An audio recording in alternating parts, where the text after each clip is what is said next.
And welcome everyone. My name is Sean Simons, PPG Grandpa. This is season 4, episode 199 with Hunter Tuned. We are going to be streaming live to YouTube. You can always find us over at clearproptv.com, and we are now live on our custom stream. Welcome everybody once again.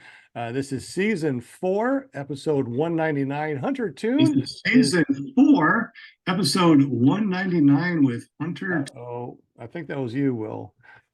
So we have Hunter here, and we're going to say hello to everybody on the panel real quick. Let's start with Linda Anderson, paramotorusa.com. Hey, welcome everybody. Welcome, I'm super welcome. excited. Thanks for hanging with us tonight, Hunter. Our awesome guest tonight. I'm super excited about Mondays. And thank you, chatters and listeners and everybody joining us tonight. It's going to be a great show. So sit back, grab those snacks and all that good stuff. And if you want to be a guest on the show like Hunter, just go to paramotorusa.com. We'll take you right to my beautiful Facebook page and say hey, I want to be a guest on your show. And I'll set you up and we'll have a good time. So everybody just sit back and enjoy. Thank you so much for joining us. Absolutely. And paramotorusa.com actually goes to her own page that has links to all of her social media. So make sure you go and check that out. Thank you, Linda, for being here. And yes, I have to say that. My own your page. Special page. And thank you so much for everything you do. We definitely appreciate Thank you. We also got Scuba Steve from paramotordude.com. What's up, big dog? That's it, paramotordude.com. Yeah, thanks, Hunter, for coming on tonight. I don't know if anybody else in the chat, in Super Chat, has watched Hunter's videos. If not, I recommend going and doing so. He's kind of new to paramotoring, but man, he has given it his all, which I really appreciate seeing something like that. I do a show every Friday, 8 to 10 Eastern Standard Time. If you go to paramotordude.com, it'll take you to my show. And also my paramotor videos are sprinkled through there, but I got like a playlist of paramotor videos. So you can watch those and all my mistakes, because I post my accomplishments as well as my mistakes, because I think we can all learn from it. So there you go. Absolutely. Thank you so much. We definitely appreciate you, buddy. Thank you so much for all the stuff you do, especially talking with about paramotors on your show. We also got Will Fly from willflyppg.com. What's up, bud? What's going on? Good to be here. Monday night, my favorite show. Yeah, you can check out my videos on YouTube. Just search for Will Fly, and you can go, what is it, Sean? willflyppg.com. I also post all of Steve's mistakes on my channel too. So if you're interested in that, man, that's the place to go. That is awesome. We probably need a page that's just called Scuba Steve messups.com. There you go. Yeah. Awesome. God, I do want to say, Hunter, yeah, really, man, you're what it's all about. The guy just starting out, that's awesome. So welcome to the sport, or the sickness, whichever you want to call it. Flying's the only cure, man. I think it's a sickness. I really do. And speaking about sickness, we got Kevin from Mississippi. What's up, big Kevin? Hey, how's everybody? You got the sickness too, right? You're coming up this weekend and spending 3 days to fly, right? I am. I will be leaving here Thursday afternoon, evening. And then we're going to be flying. And at night we'll be making s'mores all over the fire because, man. Yeah, tell Hunter that Kevin's got one flight? One flight. So that's what you and I know Hunter knows that. So he is really anxious to get another flight in. He's like biting at the bit. So I know it's all about the weather thing. It's all about the weather thing. It sucks. But anyway, welcome to the show. We got Kevin Toon. He has a really awesome YouTube channel. If you go there, the description is down below. You can be able to click that link. He has over 45,000 subscribers. He is really super awesome. Just started paramotoring. Has about 3 hours of flying under his belt. So welcome to the show, Hunter. Glad you made it, man. Yeah, thanks for having me. This is really cool what you guys do. And I was just a viewer the other week, and I just was commenting down there like you guys should be. And look at here now, I'm on the show. Well, that's awesome. Millions and millions of people are watching you right now. Don't feel nervous. It's okay. No, the Well, pressure's on. I know, right? So we will be spinning the spinning wheel tonight. So at Will Fly, if you want to be on the spinning wheel, Hunter actually has a couple of stickers because he has his own logo, his own stuff, which is really cool. And we're going to be spinning the wheel twice at about 7:30. So make sure you are here and not square. Hunter, welcome to the show. Tell us a little bit about yourself and how you got into paramotoring. Well, my YouTube channel is called Hunter Tuned. I kind of come from a background of car stuff, and I build hot rods, and we do a lot of drag racing up here in Wisconsin. Been building cars and tuning cars. I have a chassis dyno. We do a lot of tuning and installing turbochargers and making cars faster than what they should be up here. And I have been doing that for like 10 years. And I've just been kind of it's become a job more or less so than a fun hobby for me. So I was looking into new stuff and watched Tucker Gott's video, just like a lot of people probably did to first get introduced to the sport, and saw some guy flying a $3,000 AliExpress paramotor, and I was like, wow, I can get into this for $3,000. Needless to say, I was mistaken, but yeah, that's kind of how I got introduced to it. And yeah, that's kind of it, I guess. I think I just thought it looked really cool from YouTube, but I didn't know how much work was really involved, honestly. That's true. I wonder how many people watch Tucker Gott, and that's why they got into the show. That's me here. Anybody else on the panel? And if you guys did in the super chat, let us know that Tucker Gott got you in this sport also. So you do a lot of really cool things up there in Wisconsin. It's kind of cold right now. What kind of flying do you do when it's cold, or do you just work on cars? Well, I got introduced to the sport. I would say I found Tucker in like May or June of this year. So like the majority of the summer and the good weather that we have had has been mainly spent like kiting. I recently started flying. I don't know if you look on my channel, but my first flight was right around the end of the summer. So right when the weather started going downhill is right when I started going uphill, up into the sky. So yeah. That's pretty cool. Now I know that I watched your hopping up in the air just a little bit. Yeah. So was that your very first one where you just hopped a little bit? You just got a little bit of air and it's like woo, and then you went out for more flights or what? Yeah, so I practiced kiting pretty much all summer, and I was very intimidated by actually flying. Believe it or not, I got into this sport absolutely terrified of it. So I'm very scared of heights, and I'm very scared of the actually being like in the sky was terrifying to me.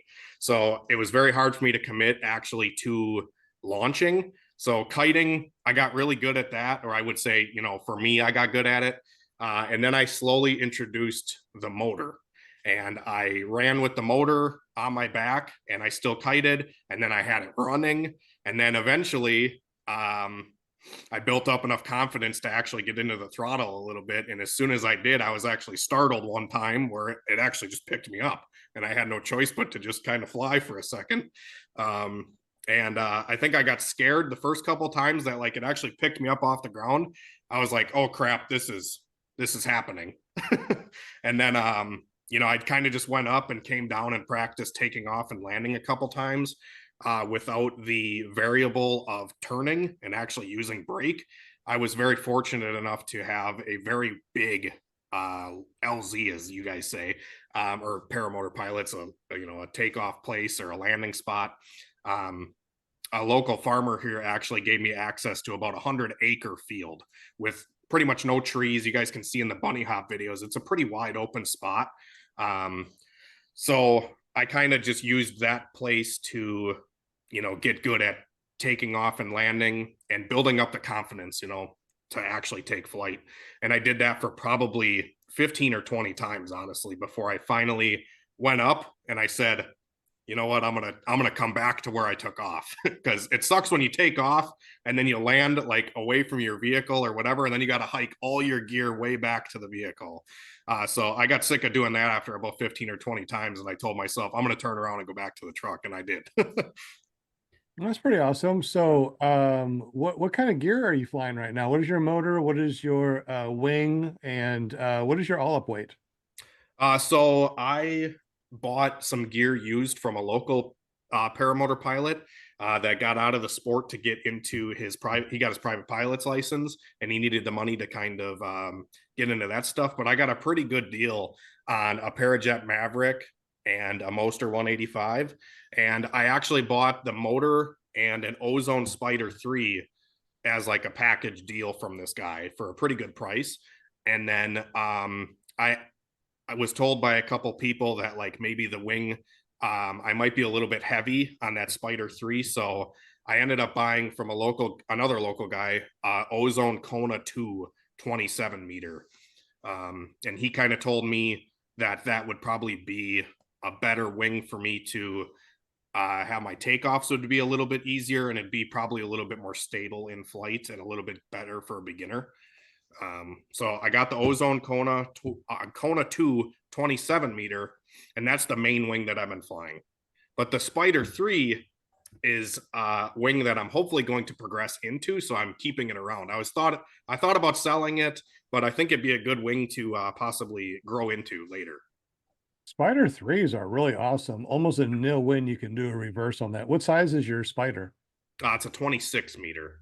26. Okay. Well, I mean, that's still good. I mean, what's your all-up weight? I want to say I'm around 300 pounds all up with the motor and fuel. I personally myself weigh about 220 to 225, depending on what I ate that morning.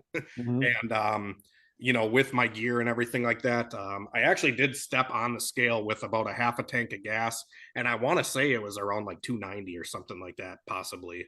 It was a while ago when I did it, but I'm just on the upper end of that 26 meter Spider 3. Okay. And you said that you did fly that or just kite the Spider? I have kited it quite a bit, and I flew it one time.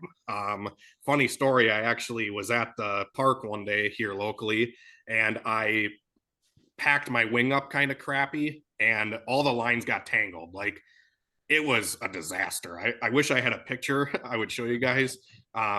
Actually, I might find it here in a minute, but I got to the park and I laid my wing out, and it was a beautiful night, and taking advantage of the good weather that we're having here in Wisconsin. I knew winter was coming and stuff like that, and I was getting ahead of myself a little bit. But I just got really frustrated with all the lines being all tangled, and I'm like, how am I supposed to get this out? Needless to say, it took me about 2 hours to get it untangled. But I'm like, I have that Spider 3. I should just grab that and fly that. And I did. And I'm like, well, I don't know if I'm ready for this thing.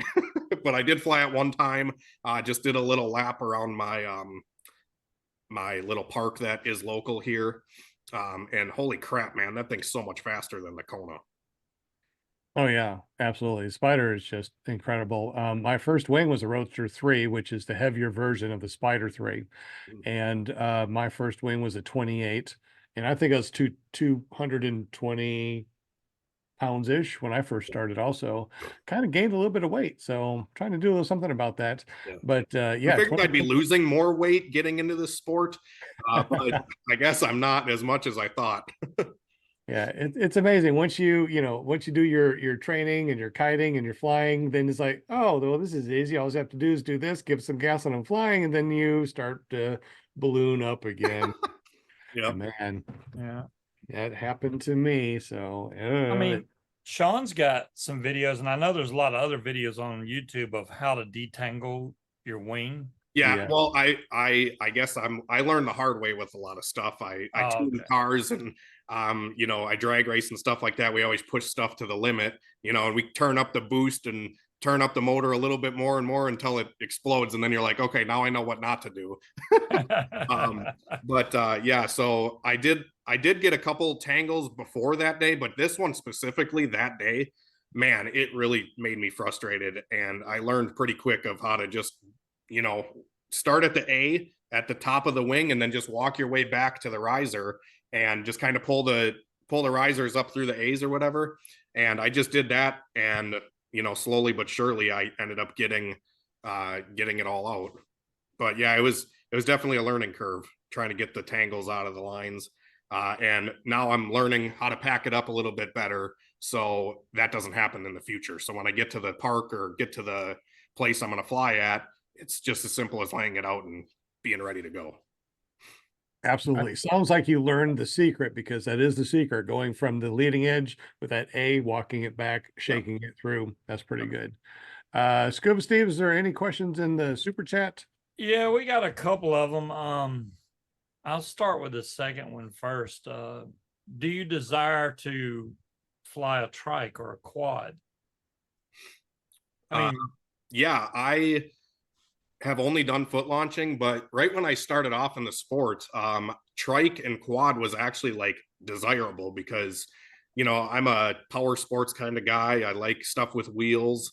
I thought the trike stuff would be really fun, but guy I trained with up here in Wisconsin kind of told me that the authentic way to do this is to start off with if you're capable, to do the foot launch. And he kind of talked me into doing foot launch. So, and he said that I can always transition into a trike later if I want to. I can take my foot launch paramotor and put it onto a trike, which was appealing to, it's almost cheaper to just start off with foot launch, and then maybe I can get a trike later if I want to, kind of thing.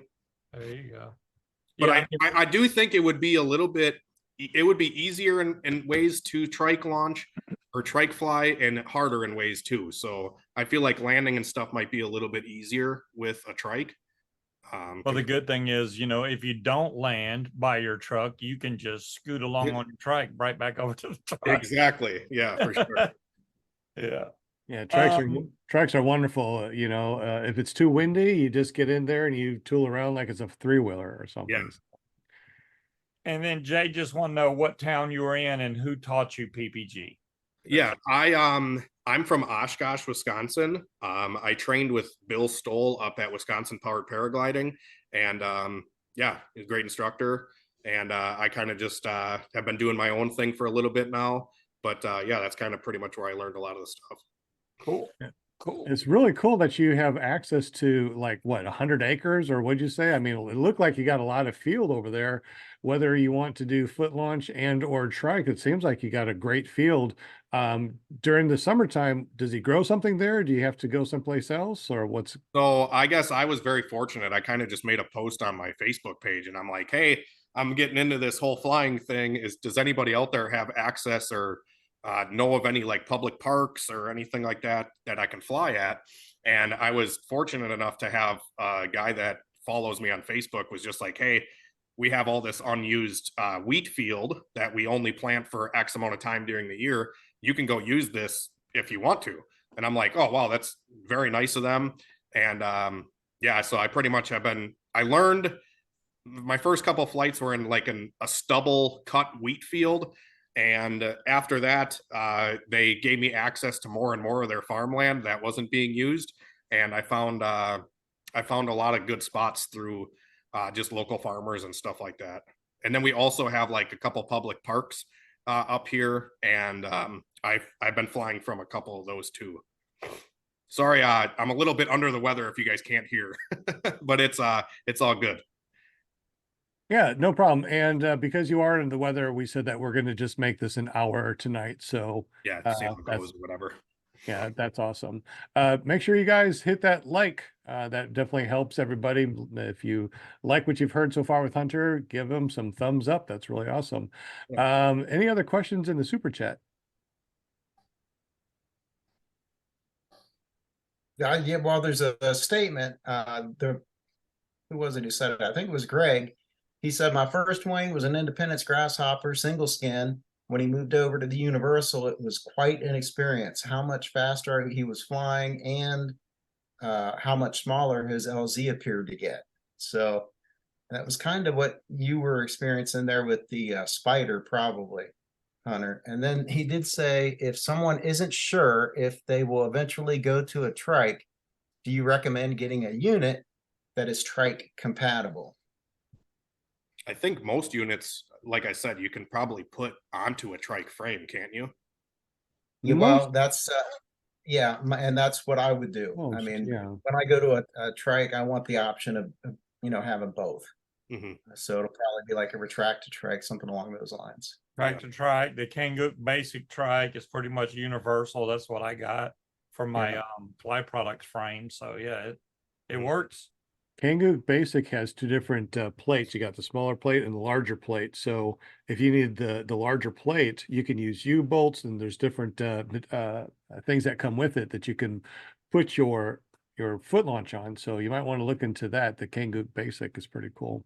Yeah. Yeah, I got the 150 cage, but it still took the smaller plate. I mean, I think the smaller plate goes up to 17.5 inches, and my frame's only like maybe 13.5, 14 inches. So I just use the standard plate. I guess if you got a giant motor or something, then you can get the bigger plate, but it's solid steel.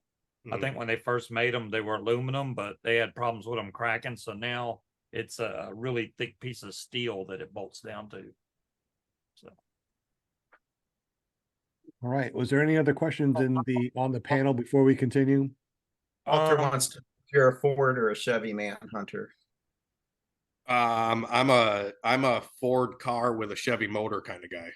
There you There go. you go. That works. We always Angela- we have a running joke that says Ford can make a chassis and rear end, and Chevy can make a motor and a transmission. There you go. So yeah, one of my Angela personal Presley- cars is a Mustang, and it has a Chevy LS engine with twin turbos. Nice. Jag, I had a Chevy Impala Super Sport with the LT1 in there. That thing was crazy fast. But Yeah. Hunter wants to know. Angela wants to know if the bar Cleo's is still open. She went to college in Green Bay. Okay. Like I said, I'm kind of more from the Fox Valley area. I know places around like Appleton, Oshkosh, Fond du Lac a little bit better than I would in Green Bay. The only places I know in Green Bay are Lambeau Field, Go Packers, and but yeah, I don't really get up to Green Bay a whole lot. Like I said, I mainly stick around the Appleton, Oshkosh, Fond du Lac area. Gotcha.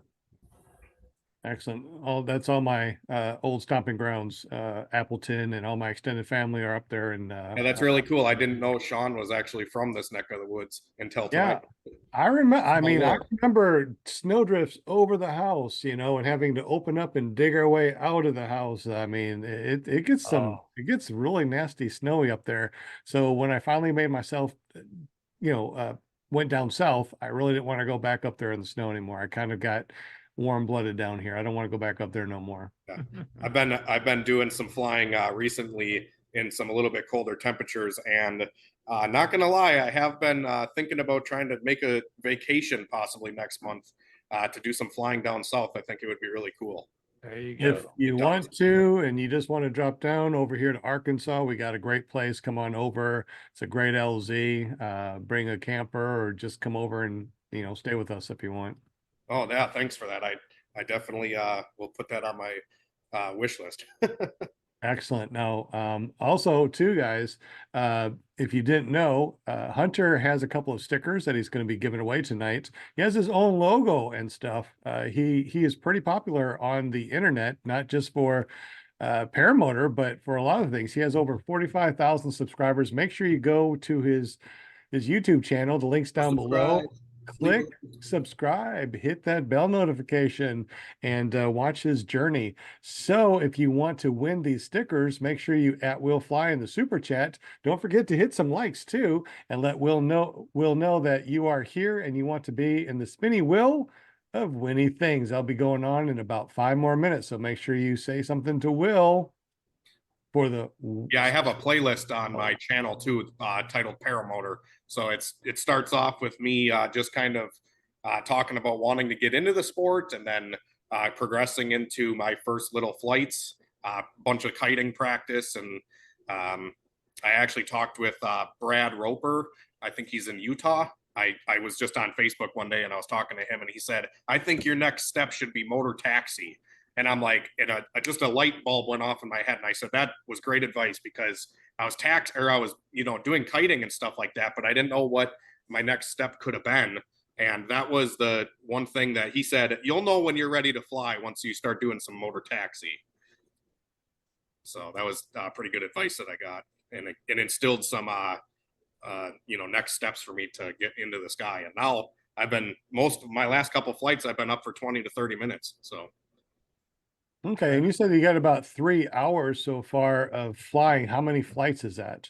So I have about 30 minutes of about 50, 20-second flights where I just kind of, went up and then came back down kind of thing. But after that, I have had probably about 6 or 7 now flights of at least 15 minutes. So I'm right around that 3 to 4 hour mark, somewhere in there. I haven't been keeping exact track, but I know that my trail tech on my motor, when I first bought it, was at 25 hours and it's at almost 30 now, which I know some of that is just me idling in the shop, playing around with it. But other than that, yeah, I think a lot of the issue with me starting to get flying around is at first I couldn't get into the seat. So I would, as soon as I would pop off of the ground, I would kind of be stuck like with my, chest out and the seat board on the back of my, it was just resting on my back. And I'm like, oh crap, how am I going to get in? And, on your first couple of flights, I was so scared and like, holy crap, this is becoming a real thing. I didn't know what steps I could have taken to get into the seat at that point. So I would just kind of fly around looking like an angel with my arms and legs wide open. And I would just fly around and then I would come back into land. And I did that for probably like 3 or 4 flights where I couldn't get into the seat. And I got so frustrated that I took some ratchet straps and I hooked them to my hoist at my shop. And I just hooked them into the lift pads on the 4-post car hoist. And I just hooked them into my carabiners and I had my buddy hit the button on the lift and he would just kind of pull me up. And I realized on the lift, it was a lot less intimidating then. Just what kind of maneuver I would have to do in order to get into the seat. And I played around with some settings on my harness. Once again, Brad Roper actually kind of gave me some ideas of try to tighten the leg straps. That might be able to get you into the seat a little bit easier. And the first flight that I did where I tightened up my leg straps, as soon as I pulled the brakes down to pop off of the ground, I just fell right in. And I'm like, holy crap, that was like effortless. Yeah. But at the same time, when the leg straps were too tight, I couldn't get out of the seat to run it out. So now I'm still trying to find that like happy medium of the setting on the leg strap in order to be able to be comfortable running and still be able to get into the seat easily.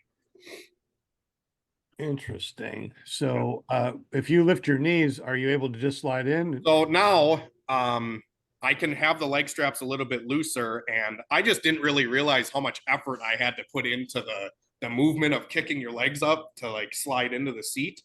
I didn't realize how much effort it really took to kind of slide in. At least for me, being a 220-pound guy with the Parajet Maverick, maybe it's a little bit tighter of a frame compared to some others, because I've had some other local guys that have a Fly Products frame, and they say it's a lot easier to get into the seat than, the Parajet Maverick.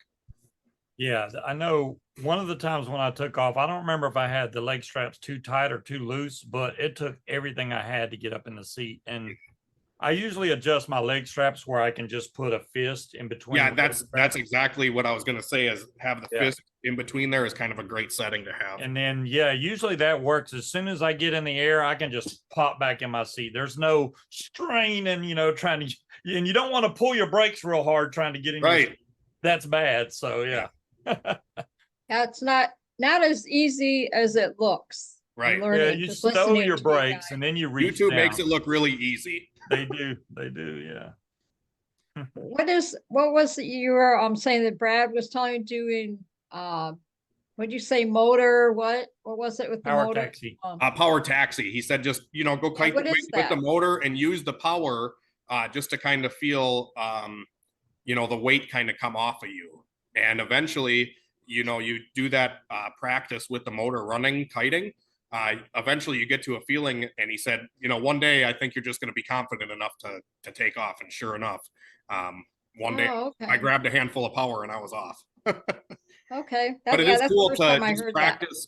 It is, I think, good practice to just kite with the motor and then feel, the power application and how much easier running gets with application of power. It's crazy how weightless it is and how like easy you are to run once you have the power on. Trust the thrust. Once you got that power, lean back and let it just take you out. Yeah. And all you're doing is you're just keeping balance. You're not even running. Yeah. You can go across the field all day long. It just doesn't do anything other than you're just keeping your balance. It's pretty cool. Yeah, I've had a lot of people actually comment on my channel that say, or at least on my personal Facebook page, they say, it seems like the more and more you do this, the faster you're taking off. Because there was times where I would taxi for like what felt like a mile, and I'm just constantly checking my wingtips, and I'm like, is it straight and level? Is it good? Is it good? And I would constantly do this. And when you're doing this, I've learned you lose a lot of forward momentum. Yep. So I've been learning to kind of trust the thrust and just kind of pick a direction and stick to it. And that's one thing that I learned when kiting too, is pick a point on the horizon and just run towards it and try not to get off track too much. Absolutely. Yeah, it is so 7:30, guys, already. Once or twice and just pointing forward. That's good. Good advice there. I'm just listening to you, Hunter, tonight. I'm learning every Monday. I learn something new about, and that's what I love about what you guys do here on the podcast is just being able to share information for new pilots like myself. And it's very good to share this information. I feel like it's going to keep people safer and get people into the sport. Very refreshing, I have to say. Yes. No, usually if you I'm just learning take a lot. your wingtips, if you just look to the right or left, it usually doesn't slow you down much. But if you look up, you really lose a lot of that forward. Yeah, you try to run looking up. Anyway. Yeah, it don't work. You usually drift off to the side. If you look up, you usually drift off to the side instead of going forward too. Yeah, and I think one thing that I've learned with a lot of kiting too is just having that feel without looking. Yeah. If you do enough kiting, you can kind of just glance a little bit and just be able to feel where the wing is without looking. I think that's a good thing that people should practice before they fly a lot, is just being able to feel where the wing is without actually seeing it. Huh. So you can definitely feel it. And one thing with my Spider, I notice is that thing is kind of hard to feel because of the lightweight fabric. It's not as easy to kind of tell where it is when you're kiting versus my Kona. That thing feels like a big boat above my head. That thing's really easy to tell, but at the same time, it's a little bit harder to kite compared to the Spider. I feel like the Spider pops up real easy. It stays above your head a lot easier than the Kona does, but I don't have enough experience in flight with the Spider to compare it a lot. But the two things I did notice was the Spider was easier to kite and it was way faster. And it seemed like I was able to land easier with the Spider. I feel like the flare was more pronounced. I feel like I slowed down a lot more when I flared with the Spider compared to my Kona. Sorry to get off topic, but that's just something I thought of there. No, the topic is paramotor. So, there you go. That's what we talk about. It's no big deal. Yeah. It is past 7:30. So we've been doing this for 30 minutes already. That's crazy how quick time goes by. It's amazing. Will Fly, we got one more person that joined our online audio only. The name is NADN. So if you want to put them on the spinny wheel, and once you put that up, Paramom from ParamontUSA.com, Linda Anderson, will shout out everybody that's on this spinny wheel. Guys, you got about 2 seconds to say hello to Will Fly and let him know that you are here so we can spin the spinny wheel. This is my favorite time of the night, saying hello to all my chatters. Oh, cool. I see the list. All right. I'm going to say hi to everybody. It's rock and roll. And that's a nice spinny winny wheel of winny things. We got John Wayne, Cowboy in the house. We got Kramer, my lovely Kramer, Walter Priori from Australia, and it is tomorrow already. So we know there's going to be a tomorrow. I love you, sugar. We got James Calhoun, Gary Simons, Steve Kennedy, Luis Milstead. I love ya. 555. Joe Adele in the house. What's up, Joe?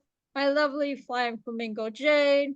Tony Marzano, Mr. Vegas in the house. Plainfield PPG, Craig B. What's up? Lovely Angela Preslick. How are you, Miss Vegas? And we got Guardian Service Dogs. We got Chris Bodjams and Greg Laney. What's up, Greg? We got Bill H. Hello, my friend. We got Kenneth Kidwell, Travis DuPont in the house, and we got NADN in the house tonight. Good luck, everybody. Thank you for joining us. Yeah, if you ever want to just listen to the audio, not go to YouTube, you can always go to Podbean, search for PPG Grandpa's Paramotor Podcast, and listen to it live, because we'll always live audio stream it while we're doing this. All right, so tonight we are going to be giving away some stickers from Hunter. Hunter, tell us a little bit about the stickers. Yeah, so this is just my logo that I have for my YouTube channel. And yeah, I also have a website, huntertune.com. I sell a lot of parts and stuff like that. And I figured, hey, you guys can get a free sticker tonight. But yeah, I sell fuel injectors. See if I got one here. I'll show you guys. I sell like fuel injectors for cars. So these are my injectors that I sell. I sell turbochargers, wastegates, blow-off valves. Here's one of my wastegates. These are all just parts for, you know, turbochargers and stuff like that. Yeah, like I said, I build hot rods and we try to make engines go faster than they should. I can't wait for you to do that with your paramotor. Yeah, I would love to do a little bit of deep dive into some maintenance on my motor when it needs it. I'm excited to start tinkering with it a little bit. Oh, yeah. Yeah. That's cool. Yeah. That's really cool. All right. When if he's only got 3 or 4 hours, he's got a ways to go.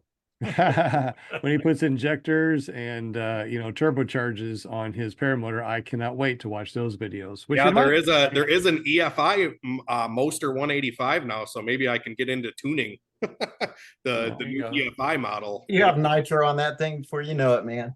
Right. Mm-hmm. Tony Marzano has a good question. He says, how many people are watching and how many thumbs up? So we got 26 watching and 6 thumbs up. Oh, yeah, you guys got to hit the like button. Tony. Get that up to 26. Yep.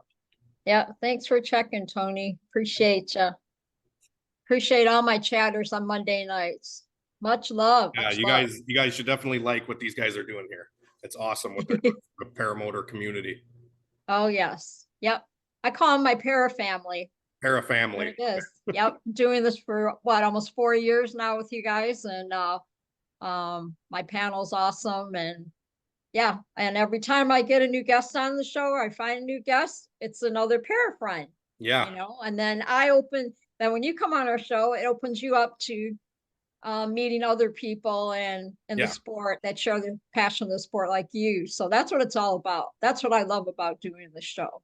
Yeah, and I think a good thing too is like just trying to find knowledge from everywhere you can. Because there might be one little thing that one person that you never met before tells you that could keep you safer in the sky, you know. What's there your you go. channel, Yeah. Hunter? Exactly. Your YouTube channel? My YouTube channel is Hunter Tuned. Yep, Hunter Tuned. I think it's funny because on my show Friday, I was like, Linda, you need to get Hunter on the show. She's like, he's gonna be. I was already on it, babe. I was like, go. Okay, I didn't know he was already going to be on the show. Okay. Oh heck yeah! We already had that all taken care of, didn't we, Hunter? I was like, oh yeah, he was already on board and the whole thing. Yes, yes. And also any Monday that you want to just join us here, you can be part of the panel. Everybody on the panel has been a guest at one time. Awesome. Yeah, I would love to. Like I said, I love sharing my experiences and just trying to gain as much knowledge as I can to try to stay as safe as possible doing this. I just had a little baby boy, and I want to. Congratulations. Congratulations. Yeah, thank you. It's awesome. Well, see, in May, you're going to have to come up. You're going to have to fly across the lake and come out to Torchport. Yeah. That's where I fly out of when I go on my tandem. So nice. I took a tandem last May, last year, my first tandem, and then I took another one this past May, and I had a blast. And so and then you can meet Eric and Jade Lear with Paramotor. I always say it wrong. Northern Lights Paramotors, you go. LLC. Okay. Yes. I'll And you have to have to write meet that down. them. They're awesome people. They're the ones that got me up in the air on my first tandem, and I can't say enough about them. So That's awesome. definitely, yeah. I'll send you the whole schedule thing or whatever that says when all the fly-ins are, Hunter. I'll DM Oh, it you to can't so see you it can right have now. it. I'll wait. Yeah, sorry if I don't respond right away too. I get a ton of messages every day and emails, and it gets, my message box gets a little cluttered sometimes. So Sure. No problem. No problem. Tell me All when, right, let's see Sean. who's gonna win. good luck. All right, Will, whenever you're ready, I'm ready. spin the spinny wheel of Winnie things. Oh man, it's Walter Priori. Oh, wow. Uh, I never even saw it spin. Okay. Yeah, I didn't did the see it wheel spin really either. spin? It just all of a sudden, boom. I'm like, oh, okay. Yeah. yeah, must be a lag. So Walter lives in Australia. Okay. Oh, Yeah. Do we have some stuff we're putting together for Walter? Or no? No, we don't have anything for Walter. I'm still paying that off on my second mortgage, second self a couple Yeah. years ago. Okay. Well, let's see here. Close that. yeah. I don't know if Hunter normally ships to Australia with his fuel injectors and stuff. I do, but it's definitely a surcharge. Oh, okay. Yeah, so Walter says spin again, and Hunter thanks you, Walter. I'm sure. Yeah. I'm gonna you guys talk about something. I'm gonna change the Oh, what was that? Where'd I put it? Oh, okay. Yeah, Oh, here's Jade's sticker. Say chat among yourselves, please. Yes. The one that Paramount was just talking I love that. Yep. That's pretty cool. Yeah. And sometimes you're gonna find my stickers, Sean. You got them in the safe, man. I know. I got them Yes, over John. here I want to see those someplace. stickers. You've Finally. hidden those real good. No one's gonna find those. Finally, I'm not over at the school, and thank goodness for some holidays. For the entire year, I've been pretty much over at the school, working on school training. I've been enjoying staying here, hanging out with the family. It's getting colder, and anybody that wants to train can come over and train. Obviously, Kevin's coming over for this weekend, so Friday, Saturday, and Sunday we are training. But man, I'm really digging, kicking back and relaxing, enjoying with the We family. deserve it. Yeah, that's what it's about. You got to have that family time. Definitely. Gosh. Cool. All right, you ready? Okay. But what I was saying, Will, is now that I have some time, I'll probably be able to find those stickers and send them out. They're probably with the other stickers in the other room. Yeah, I can send you these two or I can send another pair. I see it spin this time. Let's see. That's a spinny wheel. Yeah, man, I greased it well. Say Good, Greg good, good. Laney. Let's see if it's Greg Laney today. Oh yeah. So Because who Greg's do the we think is going coolest. to win? Coolest. I don't know why, but I'm Bill H. saying Guardian Service Dogs, I think. But obviously Tony Marzano always wins too. So Bill H always wins. Who knows? Let's find out. Yes. No, Guardian Service Dog just went by, Really? so that's not right. Bill H. Bill H. It's gonna Unless it be goes- Bill H, or is it gonna be Travis? Maybe. No, man. Oh, I might have called is it. it gonna I be don't know. Travis? It's gonna be close. Travis is Oh. always winning. Wait a minute, Craig. Oh, Oh my oh. goodness, it's right there. Oh, it's Craig B. I think it's gonna be Craig B. And guess where? Or it's gonna go all the way to Bill H. Guess where Craig B. lives? There you go. Oh He lives in Australia too. The only no! Australians. Oh really? Oh, That that's is- funny. Seriously? Oh man, yeah, seriously, right, Craig? You live in Australia. Tell me if I'm wrong. Oh my goodness. Hunter is like, crap. What have I gotten myself into? It's only going to cost $150 per sticker. Yeah. Yeah. You need to change the background of the spinny wheel to USA. Just saying. USA. Yeah. Yeah, I don't know where to go with that. So Craig says also Australia. So go again, guys. All right. Thank you, man. So Awesome. I've removed both Australians, but you're still with us, guys. You're still in our hearts. You just been real because you were both winners. Man, what are the odds? That's a huge odd thing. I tell you what, you guys better go to your lottery and pick up a couple scratchers or something. That's pretty awesome. Yeah, right. All right, so I added CT Fly to the wheel. You guys ready now? All right. You know what that means CT Fly is going to win. Yeah, but CT Fly lives in I think what is it, Zimbabwe? Was it? Like I said, CT Fly is going to win Antarctica. the big spin. That's funny.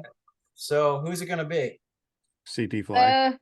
Oh, CT Fly. I'm gonna go with Bill H. I'm I'm still gonna say, Bill H. I'm gonna say, Luis, Can't wait till it stops, Linda. You got to pick before. I know. I'm saying Guardian I would say Service Travis. I would say Travis. I don't know. Maybe James Calhoun. wow, it is so laggy. It's like spin stop, spin stop, spin stop. I think it's your computer. No. Looks like it's just hitting every single name. It's going Yeah. name to name. There goes Yeah. Guardian Service Dog. Sorry, I tried. Oh, Tony. Man, Or Bill. Tony. Is it gonna be Bill H? I don't know. They're both blue. That's weird. Can't tell where the line is. There's a fine line between Tony Marzano and Bill Yeah, H. it's gonna make it to Bill. It'd be like Wow. a tie. That's That would No, be a it's gonna tie. be Bill. It's gonna be Bill. I Bill H. won.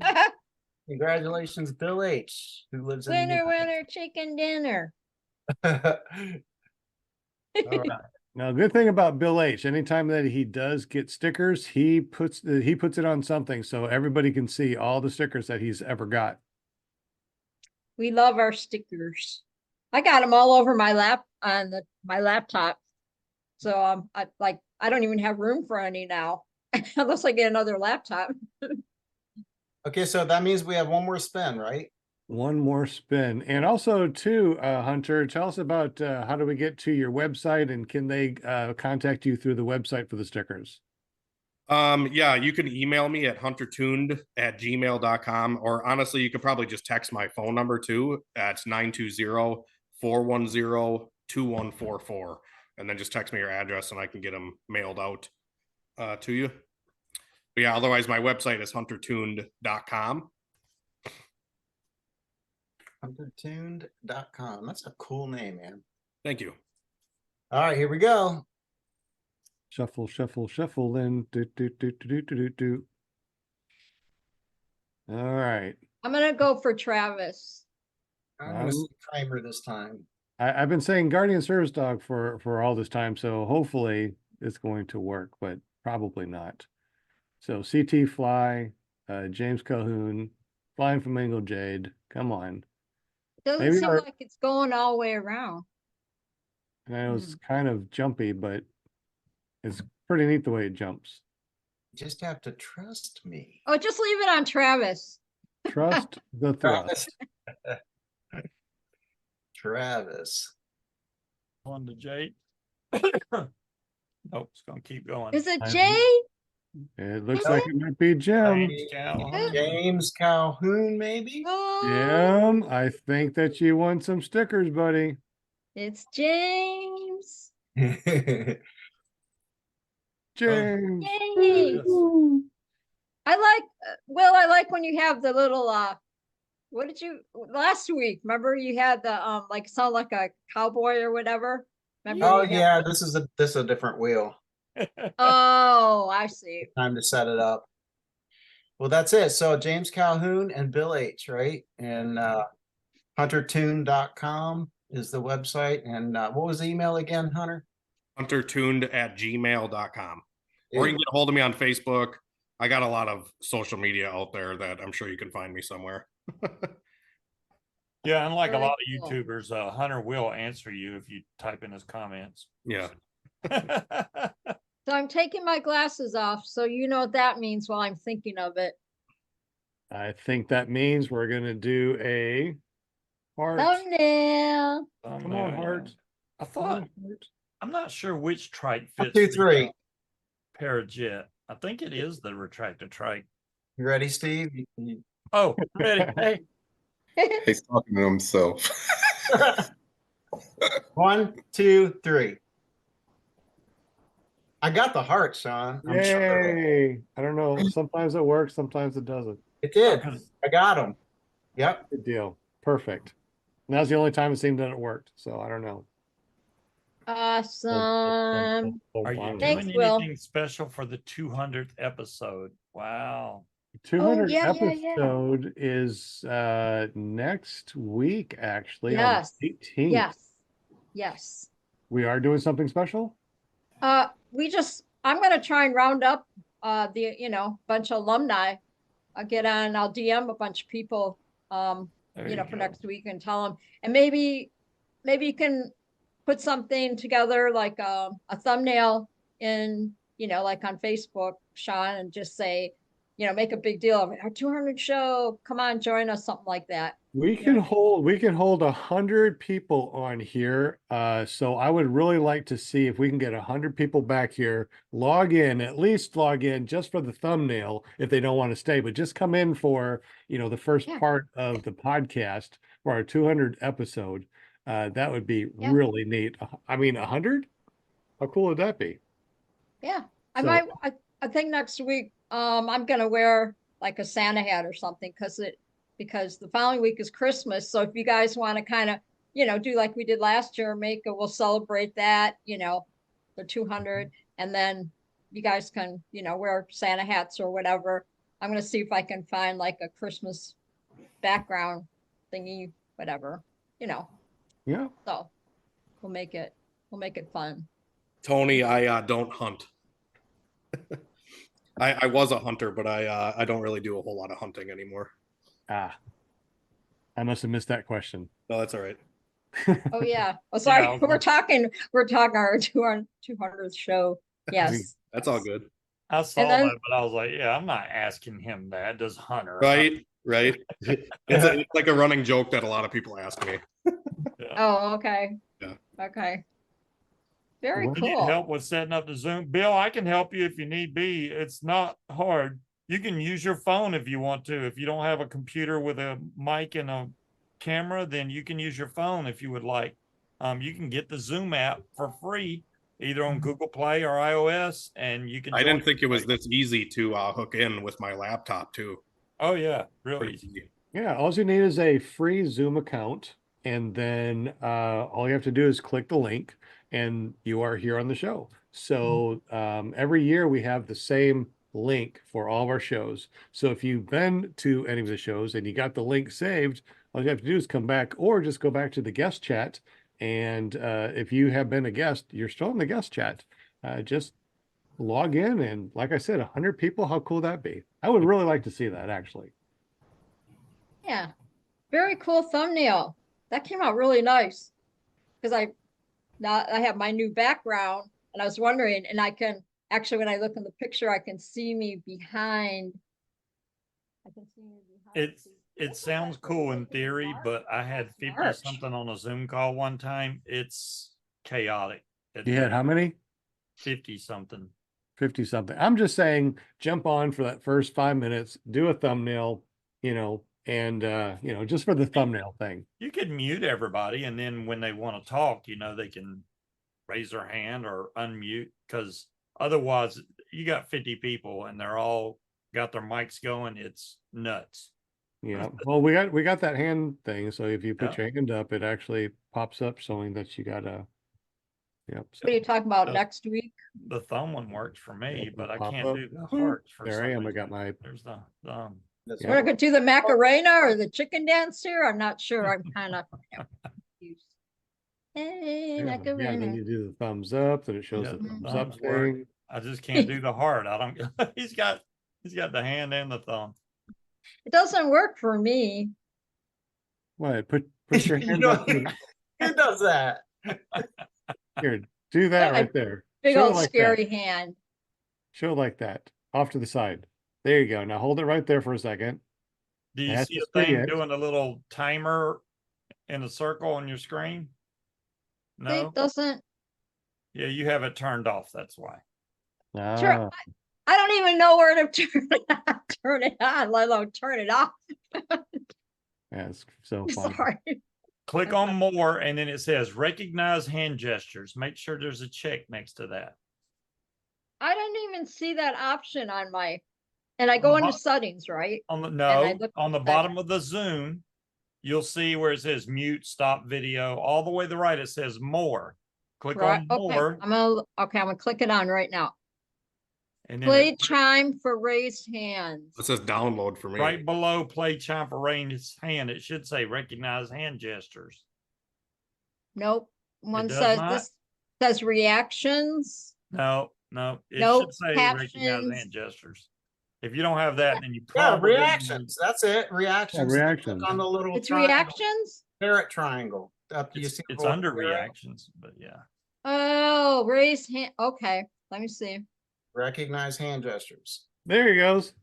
Oh, look, you got Ah, it. okay.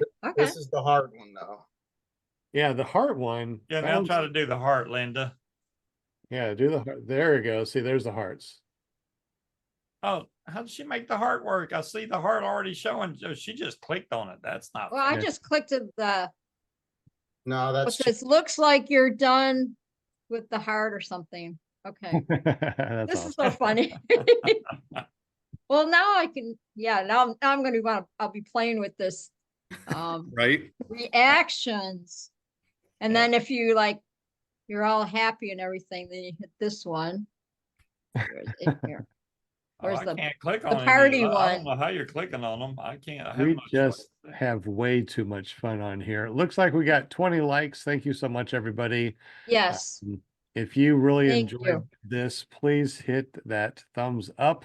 That really helps our metrics. And of course, our guest goes, "Aw, thank you.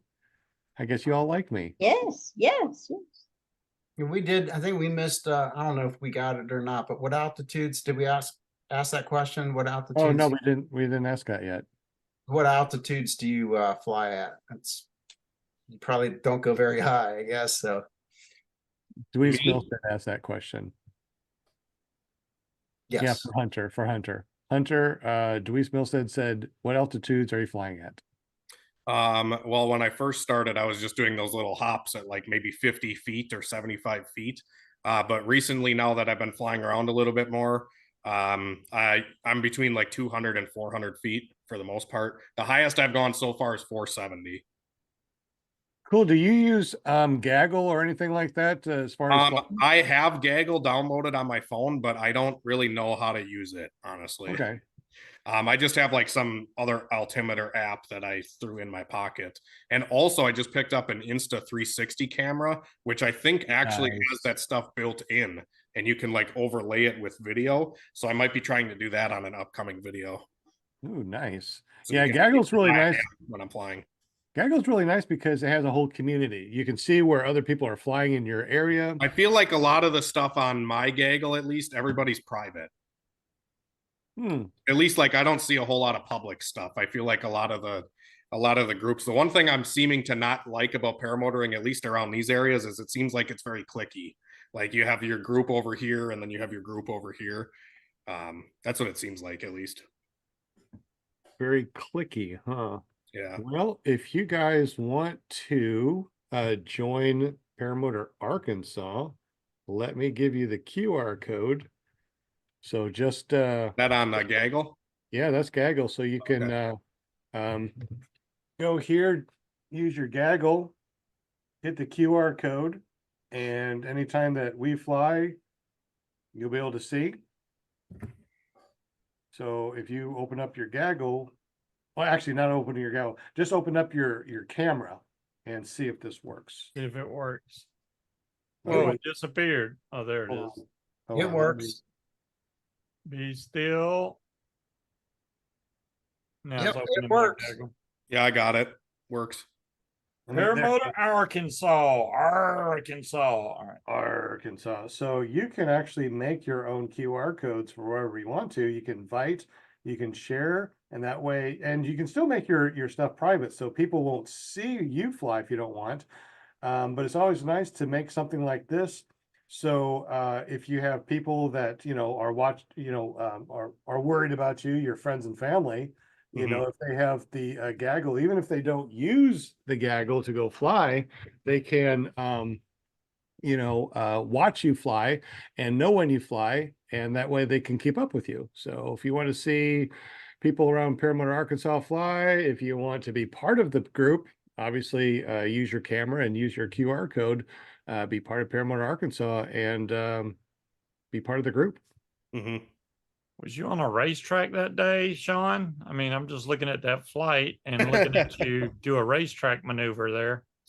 That may have been, so a lot of things that I do too to show people, to show the students, is I go up and then I do like 360s, or I do, whip stalls or something like that. So so you can see on the ground how much altitude you lose when you do a 360 turn, or when you stall your wing, because I stall my wing and then I do a big surge to show them the big surge. I go around and I pull big ears, et cetera, et cetera. That way you can kind of see on the ground what it looks like. Don't do it when you're flying, but yeah. Gary from SpongeBob. Okay. That's I don't know. One of Butch's flights, though, I'm questioning this one. Because it says he went 300 and something feet. I mean, that's just a straight line or a curved line. That's probably him on the 9-bot. I got another one for you guys. If you want to be part of the Paramotor Club, we also have the Paramotor Club on Facebook, et cetera, et cetera. So let me give you the Paramotor Club. So if you do have gaggle, go ahead and grab your phone, use your camera, scan this QR code, and that goes to our Paramotor Club that we're going to be doing for this next year. So actually, Paramotor Club. Yeah, this is gonna be the Paramotor Club. We got Facebook. We're gonna do a whole website. So if you wanna check it out, be part of the Paramotor Club. Would you mind doing the Arkansas one again, Sure.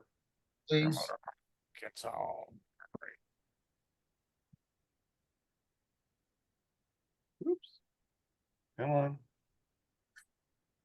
Come on. There you go. What the hell? Come on.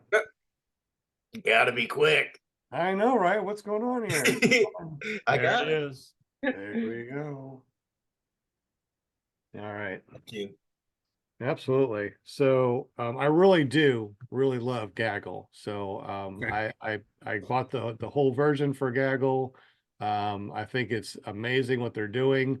You can see airplanes and other traffic when you're flying. You can see other pilots when they're flying.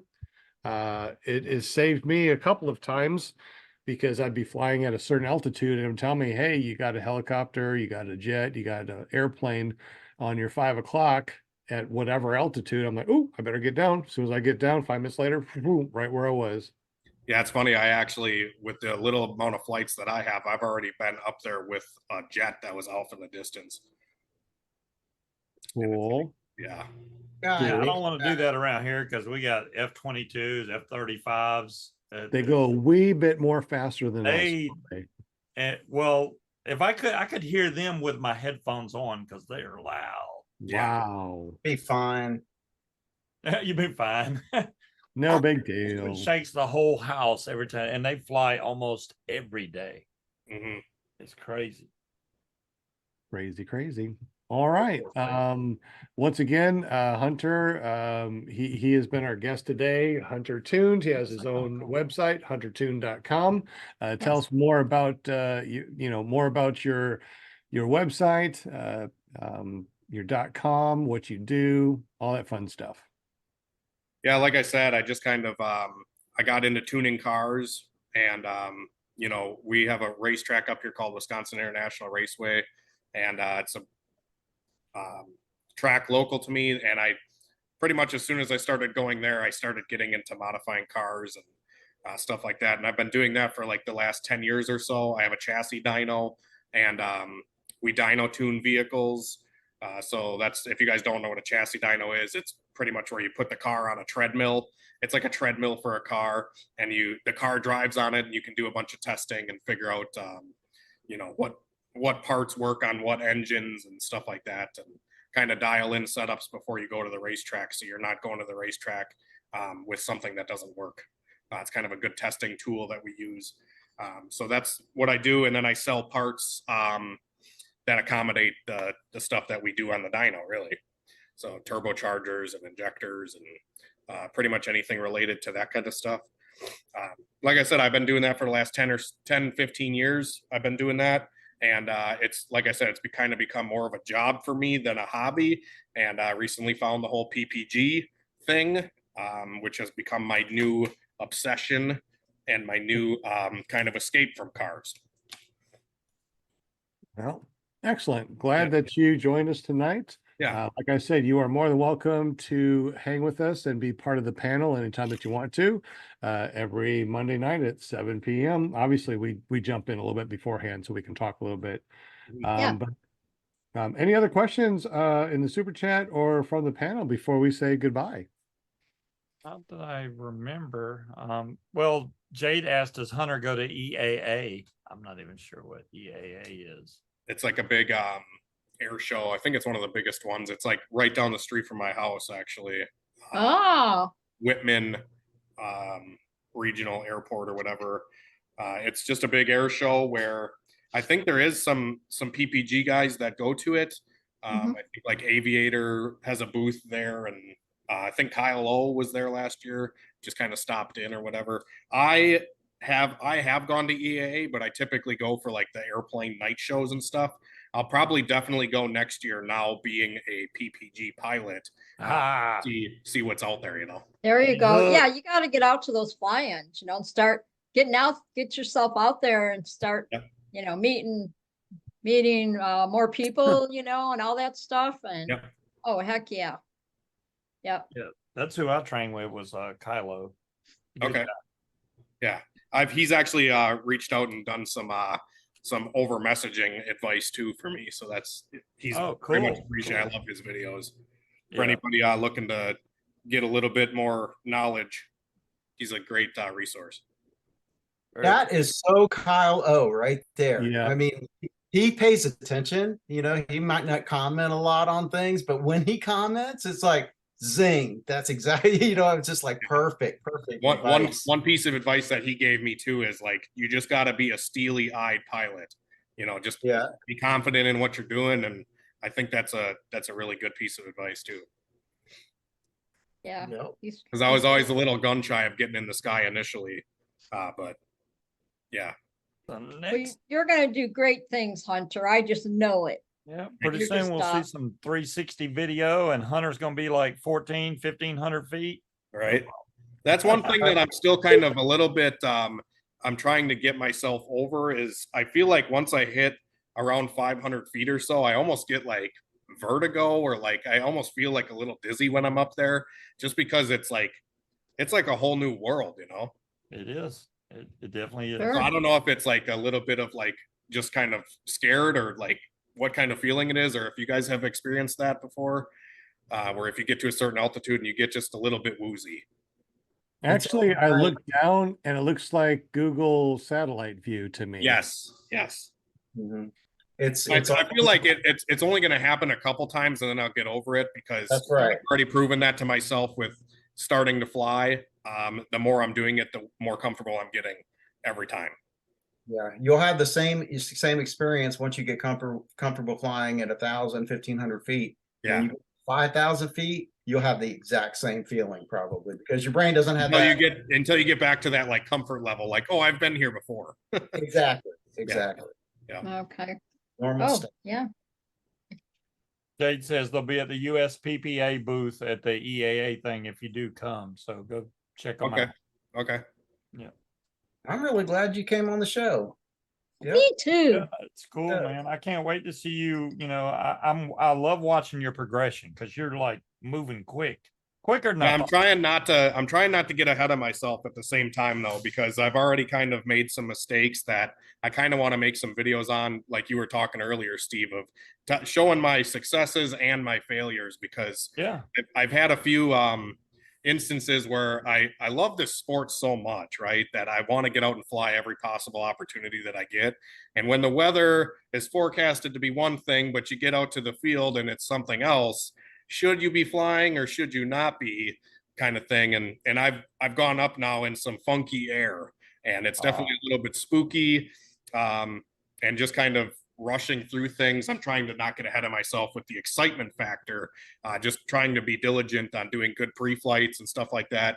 There was actually an instance where I think it was like 2 weeks ago now, where I was kiting and I was like, maybe I'll go up and fly, maybe I won't or whatever. And I would kind of neglected a little bit of my pre-flight. My brake line on the left-hand side was actually around the D. It wasn't clear to pulley. It wasn't a big issue, but it was definitely something where I'm like, I'm never going to do that again. Always make sure to do your pre-flight as thorough as possible. Totally understood. Mm-hmm. I mean, you can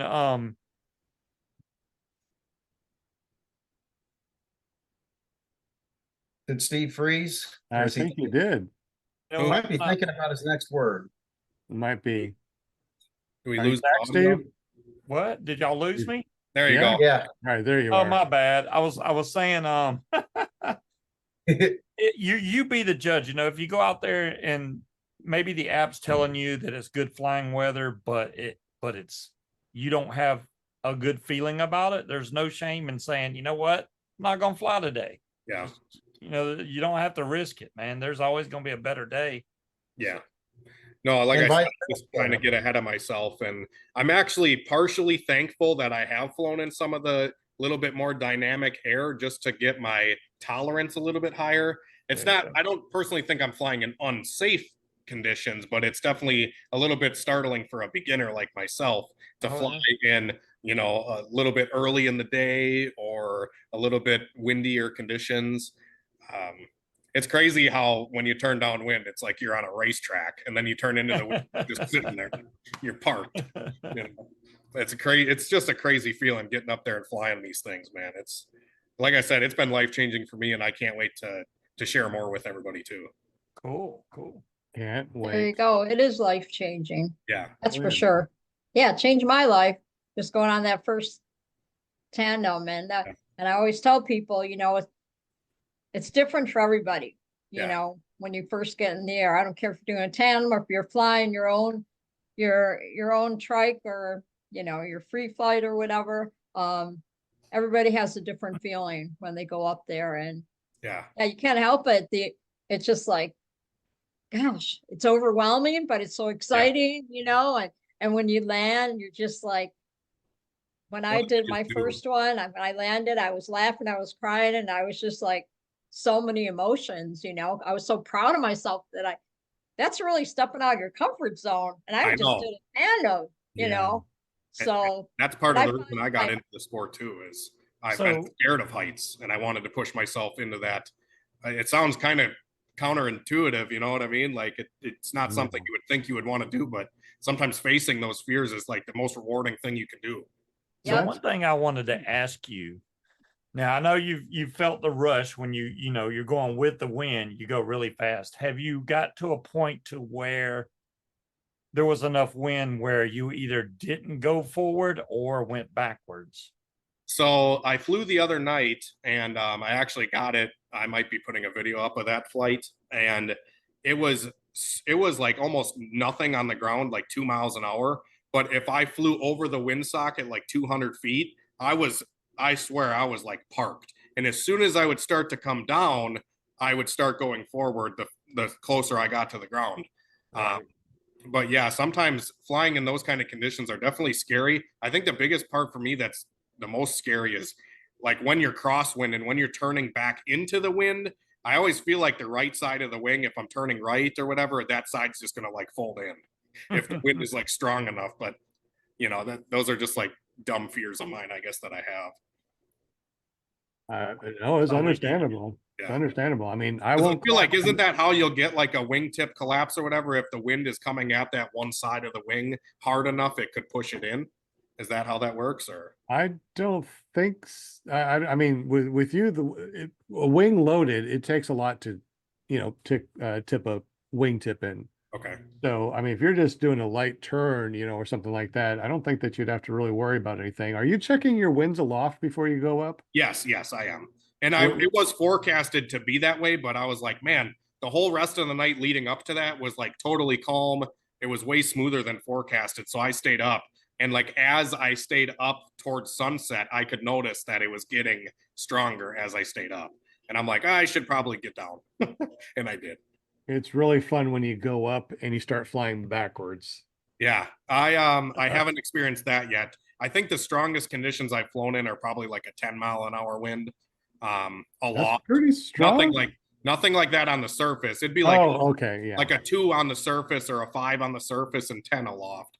So those aren't bad winds then. I was thinking you were really pushing the No, and I don't think I'll fly. Like if the forecast says anything over 10, usually I'm like, I'll wait for another day. So you haven't done any reverse launches then? I did actually do 2 of them. Where I've done 2 reverse launches now where I took off and flew starting off reverse.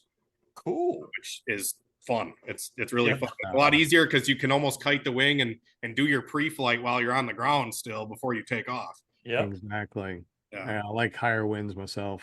Oh yeah, that's and it's like 2 steps and you're off. I love reverse, man. Whenever I can get it, I'm gonna do reverse. Yeah, I don't know. I kind of almost prefer forward currently just because I have more experience with forward. But I'm sure eventually I would love to go fly at the beach one day where the winds are nice and laminar and beach is amazing. Yeah, I feel like that's the spot where you need to learn reverse instead of inland where you get all the rotor and stuff off the trees. Yeah, so a little bit more risky, I think. I wanted to say something that Steve, you mentioned that don't to be tempted to, what was it you said? Don't be tempted to fly when conditions were, can't remember exactly what you said. I was saying, the app may say one thing, but if you go out there and you don't have a feeling, say you're not feeling it, then don't do it. That's it. Physical. Your mind needs to be in the right. You need to be in the right state of mind to fly also. And that's another thing too that I've learned a lot from the flip side to that is what I was getting at. And you'll be tempted to do this, to like go out and you're like, I know what the forecast calls for this and this. And then you look at things and you're like, I got this, I can do this. You know what I mean? Yeah. I mean, I don't think there's one paramotor pilot that's flown that hasn't, for a while, that hasn't gotten themselves in a situation where it's like, dang, man, I wish I would have stayed on the ground. I knew better, Yeah, but that's like I think you almost kind of need to do stuff like that to really have it stick and have you learn. You don't. For me, you don't have to do that. You don't have to, but for someone like me, it's like, that's really a good learning thing for myself. It is, but it's risky. Things can go wrong, right? So, and it's an elective. Yeah. It's risky biscuits. Oh no. Risky biscuit. He's got on a Tucker shirt. I got a freaking hoodie back here that's Tucker's too. Yeah. I think everybody has some of his merch. I would assume. I was trying to win a free paramotor. I mean, why not order some stuff? That Mac flies look really nice, but I feel like they're more suited for like the acro type of pilots, aren't they?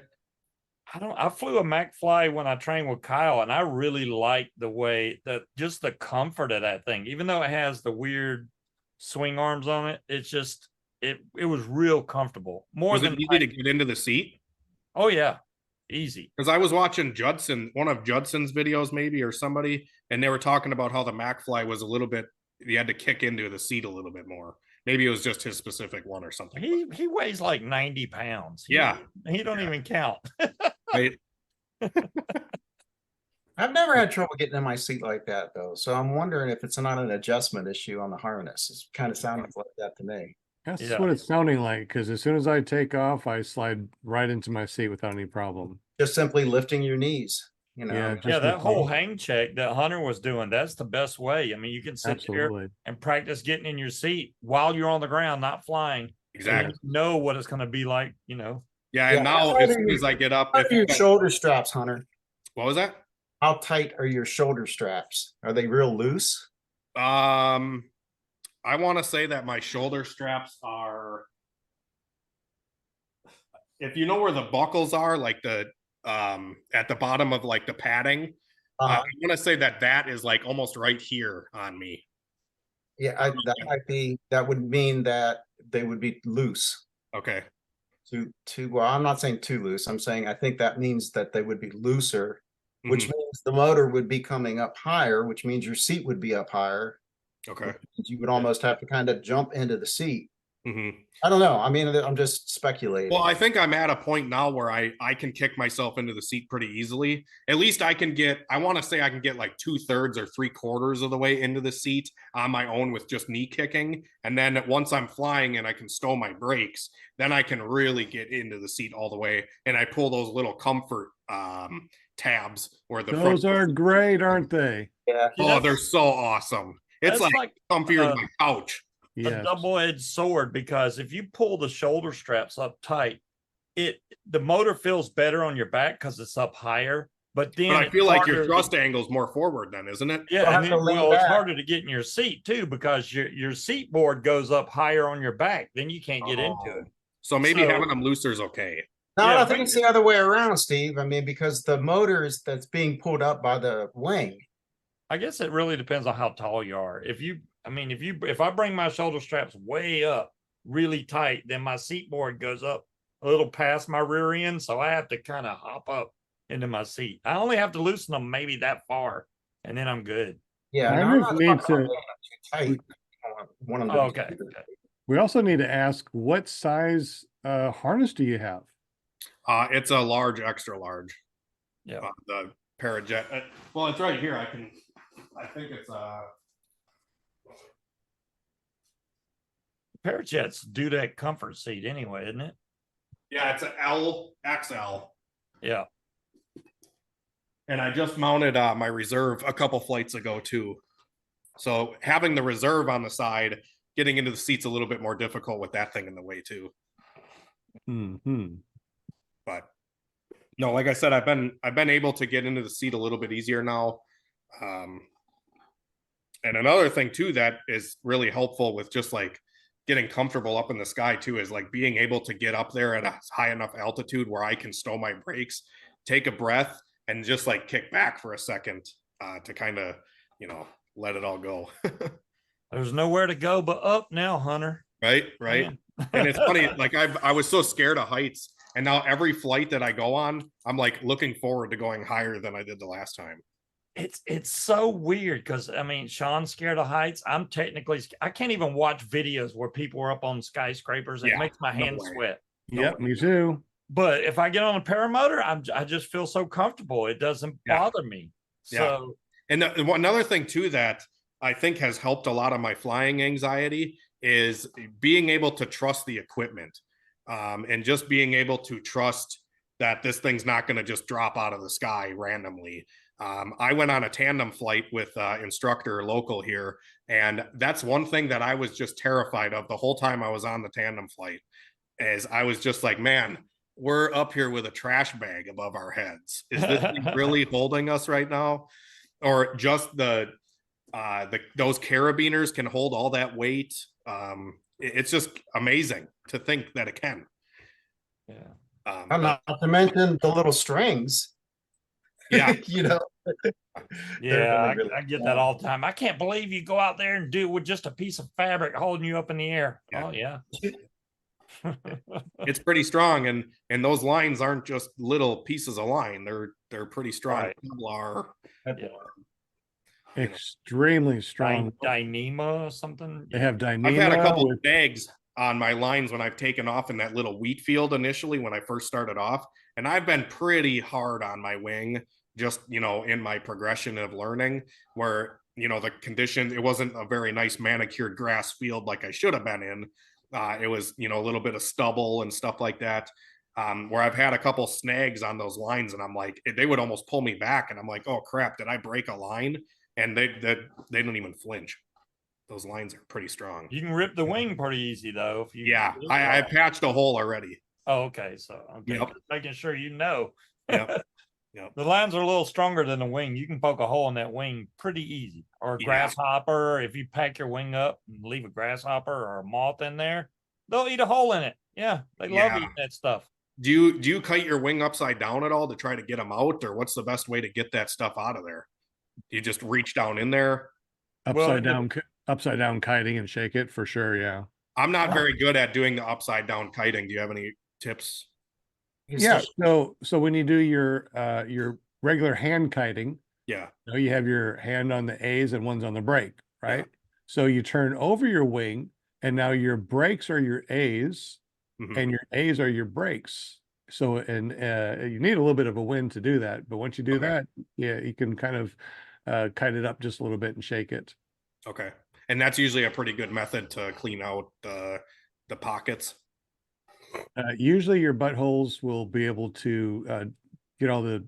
I see you laughing at that one. Yeah. So yeah. If you don't know, on paramotors, the trailing edge at the tips, they have either Velcro where you can let debris out. That's called a butthole, right? And then the newer versions on the tips where the wing tips are. The wing tips down on the trailing edge, there should be little Velcro things that you can open up, and that where you can let all the debris out. I did not know that. The new ones, they actually have butthole 2.0, and the 2.0 are the little holes that are along your trailing edge that allow debris to come out as you're flying. Oh, okay. So can you fly with those open to clean them out? Some of them you can actually fly with them open, like the Roadster 3. I know you can open up the Velcro, and then the thing comes through, which allows you to fly on the beach, and all that debris comes out the buttholes. Okay. I gotta show y'all this. I've probably shown y'all before, but I know Hunter hasn't seen this.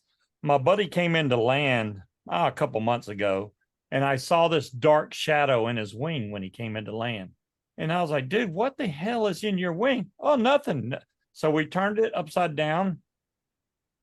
This was in his wing. I've seen a meteorite. I've seen rocks. This is a volcanic rock. It's very light. Don't get me wrong, but this is huge to be in a wing. Wow. I was like, dude, that was in your wing. And he was going to throw, I was like, no, I'm keeping that, dude. That thing's souvenir. Right? I thought you were showing me your kidney stone or something. No, my wife uses this to scrub her feet now. So, I know. Good lava stone.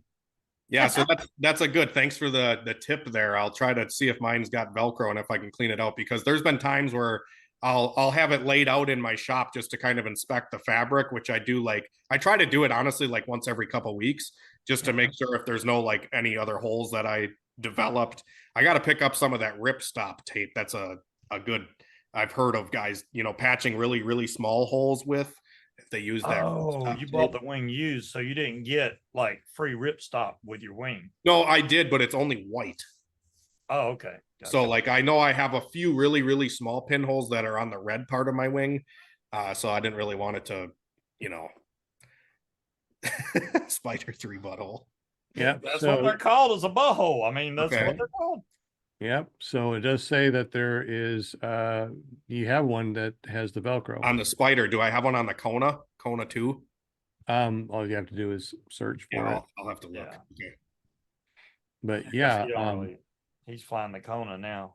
Yeah. I think it's I don't know if you guys probably recommend it too. I feel like the Kona 27 meters probably the wing I should get comfortable with first anyways, which is what I have been doing compared to my Spider 26. Well, I'm about, I was 220. Now I'm probably in the 240ish range, but my wing is a 27.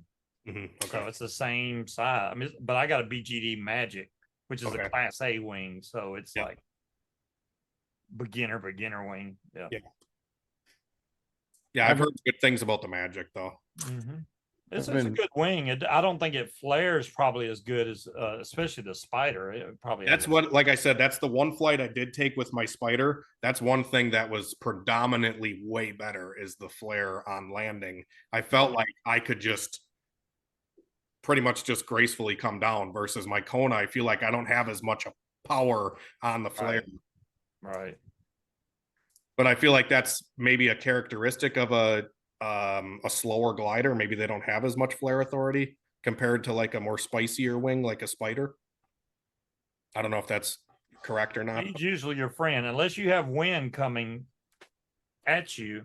That'll slow you down as you flare. But if there's zero wind and you got one of them big floaty gliders, it doesn't seem to flare too well unless I let I'll let my trims out all the way out, gain some speed. Yeah. So that I can flare. Because if I don't, I'll come in like a rock, just plop. It hurts. And I've already taken a couple knees. I hit the frame on one of my landings. I haven't broken a prop. Knock on wood. I'm waiting for that. You got to knock a prop. Yeah. Yeah. Everybody knocks a prop at some point. Yeah. It's like, with a car, it's not if you're going to have a flat tire, it's when. Yeah. So always have a spare. Yeah. I slipped in wet grass and broke a prop. So yeah, I slipped in wet grass as well, and I hit the frame. I didn't hit the prop, thankfully. Yeah. But that's like another thing too, is like running in wet grass, you wouldn't think it's that big of a deal until you have to land in it. Yeah. Well, that's where you slide in. Yes. Yeah. All right. What a landing. Yeah. I'm gonna have to put on some football cleats or something. Oh, no. You want to slide in. Okay. Yeah, definitely. When it's wet grass, slide in. You're doing a foot drag all the way to a landing. So once you start getting into the foot dragging thing, foot dragging to a landing is the easiest landing that you'll ever do. You're just foot dragging, and then you just pull, and you flare, and you just walk it out. So do you start once your feet touch the ground, is that when you start to just keep pulling to maintain where your feet are? Are you talking about what, like a foot drag? Like a foot drag kind of landing. Like what's the best way to come in? Like, do you start your flare once your feet start dragging? I would work on, because I have a bad tendency of, once my feet like get even close to the ground, I pull too much and then I pop up and then I come slamming down. Okay.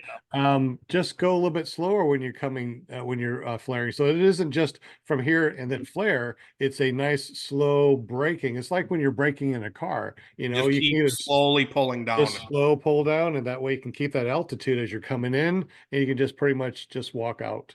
Yeah. I would do a lot of, I'd work with touch and goes. Yeah. Once you're able to do touch and goes, then you're able to do a lot more. But I tell myself every time I go flying, I'm like, I'm going to do some touch and goes today. I'm going to do touch and goes. And then as soon as I get up in the air, I'm like, man, I really don't want to land. So when you land, this is something that you got to think about, is try to, when you land, think, I'm going to do a touch and go. However, instead of doing the touch and go, just touch and land. That'll be the softest landing that you'll ever do, is a touch and go, but you don't go. Okay. Yeah. And that's the one thing that I have been telling myself this more, and I stuck most of my landings since I've been telling myself this. But like you say, when you just kind of got to slide in or whatever with the foot drag, I have that mentality a lot, and then I don't run at all. And then I end up like taking a knee or something like that. So I've been telling myself before I land, like I psych myself up and I'm like, run it out. Don't forget to run. And as soon as I get I'll even just like pedal my feet like this while I'm still in the sky. And as long as my feet are moving just a little bit, I haven't, botched a landing. But if I come in with my feet just like stationary like that, I almost forget to run. I'm only saying that when you have wet grass, because wet grass, you'll probably fall if you try to run it out. If you have wet grass and you come in, you probably need to do a little bit of a slide, which is kind of like coming in and slowly pulling your brakes so you nice and gently, and you just slide that last couple of feet instead of trying to stick it and try to run. If you do that, you might, fall backwards or forward. I So, slowly pull my brakes and my cage is going into the ground. I'm just telling you now. Oh Well, yeah, I guess I didn't get that down enough. well, it's different with each wing, right? So it depends on which, how much wind that you have, where your trim setting is, your wing itself, right? So you have a big A wing that's going to be a lot different than a B wing or a C wing, like I fly. When I fly a C wing, I'm coming a lot hotter, but when I come in, but I can keep that altitude as I'm slowly pulling down, right as my feet are just dragging. So I come in, I'm doing a little bit of drag, and then right where I'm all the way down, I just walk it out. I'm that slow then. Yeah, my So Kona, it just takes time. the trimmers are like as long as my finger, and my spider, they're like a foot. They're like a foot. Yeah. Now be Oh, careful of so- that spider, right? So the spider, if you go past neutral, you can't pull brake, Okay. right? I've So been the only time I did fly it, I had it in the middle. Like I think Yeah. it's there's like red, and white or something. It was maybe the center line was red, and I had them set in the middle. right. So if you keep it on that neutral point, if you do go out past neutral, you got to use your tip steering to steer. Okay. So if you Otherwise you risk forget to stall. pull it, if you forget to pull it into neutral and you come in for a landing and pull the brake, your wing could possibly collapse.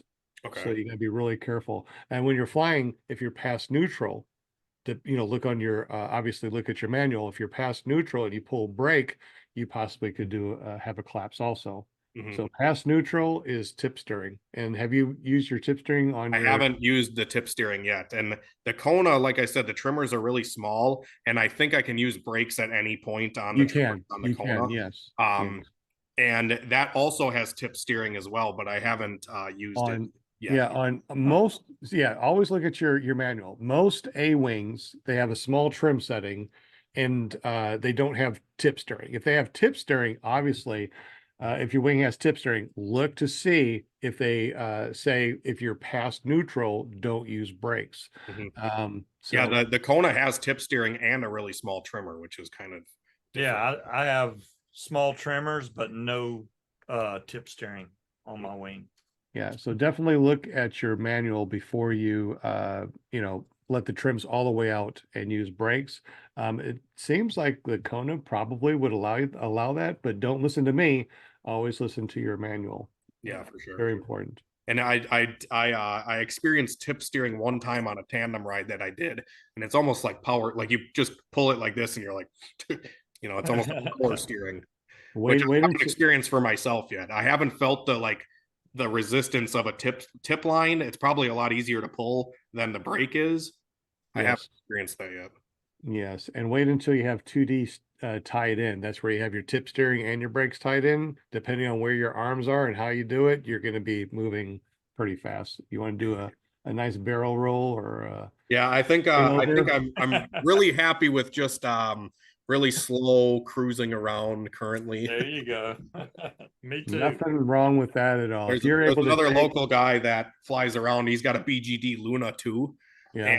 And he's like a 150-hour pilot, and he cranks and banks all over the place. And at first, when I first got into the sport, I was watching him and I was like, holy crap, that looks scary, And the other day he actually flew right next to me. We were both in the sky side by side. It was probably one of the coolest things I've ever had experienced. Nice. What's really interesting though, once you start doing, small wing overs and you start doing, carving the sky where you feel comfortable, Yeah. what you look like and look, and feel when you see when you're down on the ground and you're looking up, it looks like you're doing some barrel rolls and stuff like that. Yeah. So it looks different from the ground than what you're actually doing up in the air. Because I've done some little small S turns and stuff like that, and they thought I was doing some barrel rolls.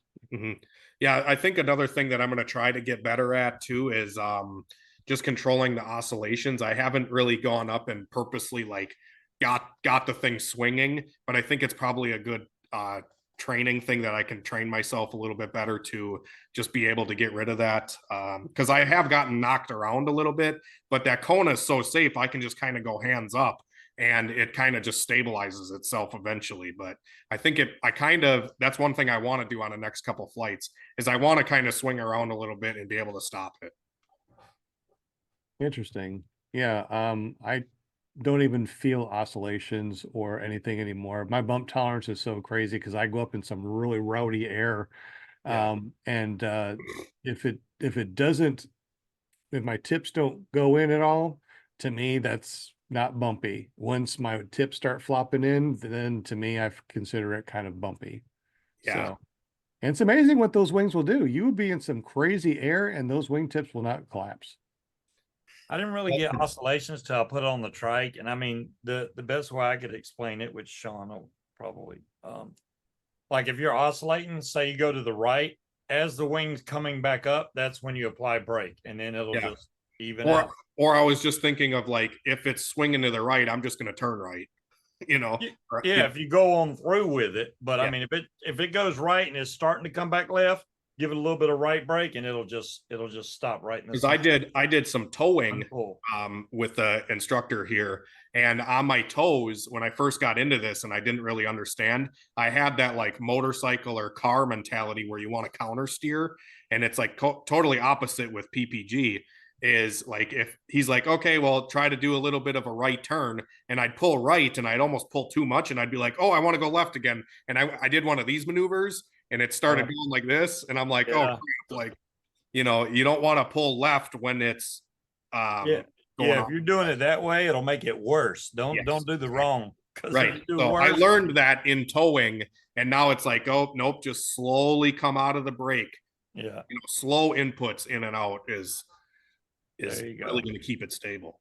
Here's a secret for you too. If you're up high enough and you get some oscillation, just turn one way or the other. If you're, you got a Moster 185, right? So that torques to the right, right? So if you got an oscillation, just pull a little bit on the right and do a little turn, and that oscillation will stop. So when you come out of the turn, you don't have the oscillation anymore. Yep. That works. And another thing too that kind of makes me a little bit uneasy sometimes is like my fiance was filming me one day when I took off, and she's like, man, I was so scared for you because you were so far pitched back. She's like, I thought the wing was going to fall behind you. And like sometimes now, ever since she said that, I'll be like doing a full power climb and I look up at the wing and it's like behind me. And I'm like, man, how far can I really let this thing go back? That guy, Dave, I forget his last name, Garrison or something, when he came to the he dropped out again. Right up.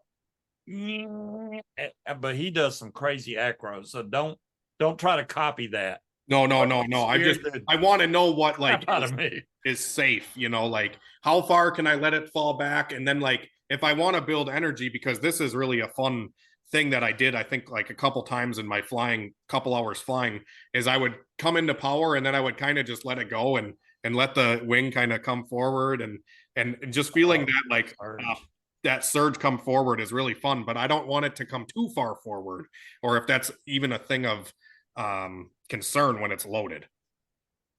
Always a concern, right? So everything, when you're flying paramotor and you got that pendulum, everything that we do up there is energy management, right? So you make a turn, you give it power, you let off the power, everything has energy. So that wing has energy, so right? So as you're going up, if you let go, that energy is still in that wing and it's still wanting to go forward, right? So you have to manage that energy, and you can use your brakes to, you know, keep it from going forward or going back. So having it come forward is so fun because you get to dive at the ground.